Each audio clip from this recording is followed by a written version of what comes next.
When the frost bites the snow and Christmas comes around. Hey guys, and welcome back to the LEGO Stuff Advent Calendar, guys. And today we're on day number 10, so we finally hit double digits. Now, let's get on with the episode.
There guys, that is today's build. I do believe it's the quad jumper from Star Wars The Force Awakens. It's shown about 3 seconds in the film. It's not entirely memorable build. I didn't really know what this was. I had to look it up just now, so I know what it was. It's the quad jumper. Yeah, it was on Jakku.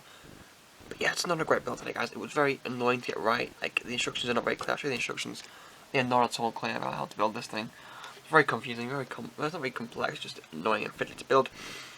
Because that is today's build. It doesn't look that great, not very memorable in terms of overall the film, and yeah, it doesn't look that good, does it? Because that's today's build. Thanks so much for watching, and I'll see you later. Goodbye.